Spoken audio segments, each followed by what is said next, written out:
I can't imagine a better person to break down Champions Retreat with than Emilia Doran, who you teed it up here at the Augusta National Women's Amateur 5 times. Champions Retreat is one of the hardest courses girls say they play all year. It's so difficult. I have a lot of memories of really needing to persevere coming down the stretch to be able to make the cut. It's a second shot golf course. You have to hit your irons well. We're starting here on the 4th hole because this, prior to 2025, was one of the more difficult holes on this first 9. Tell us why. Well, there was a huge tree in the way that got eliminated from Hurricane Helene, unfortunately, and it was very difficult off the tee, specifically with the angle coming into the green. So there's going to be a very big change on this 4th hole. It's going to go from being one of the toughest to potentially one of the more scoreable holes because it's now a very wide fairway. The back 9 can get really challenging, so the front 9 people are definitely want to take advantage of. All right, well, let's go to that second 9 and see where those challenges lie. As promised, we are now on this second 9, which is the tougher of the 2 9s. So the par 3 11th is interesting because on round 1, players are going, if you're experienced, you know, let's just get out of here with the par and keep it moving. On day 2, though, you need to make birdie. Why? It's very interesting, the 2 different hole locations. On this left side, there's a big false front, so the bailout is long. Players know you just need to get out and par.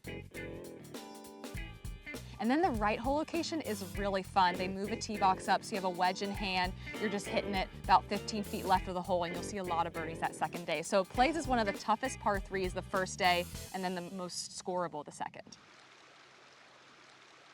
Okay, Emilia, short par for 15.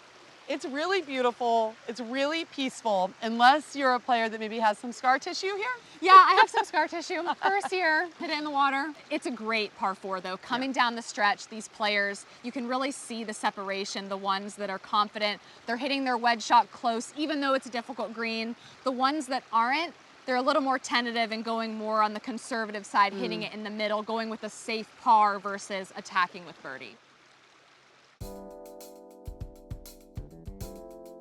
We're in the fairway on the par 5 18th hole. Emilia, we see so much drama on this closing hole. You have had some drama here yourself. I've had a lot of drama. Last year, I had about 200 yards in, way into the wind, hit a 3 hybrid to about 20 feet, and made par to make the cut on the number. So I know what it feels like to have to score something on this 18th hole to make the cut, and it can get really stressful. It's a reachable par 5. There's an opportunity to go for it. And so you have to make a decision on whether you want to go into the par 5 and 2 with a risky green. There's a lot of trouble kind of around the green. It's hard to chip up, or you bank on your wedge shot. So it's really a decision you have to make, and how confident are you in your ball striking and your long game to be able to capitalize. How much of those decisions come down to experience and mental fortitude?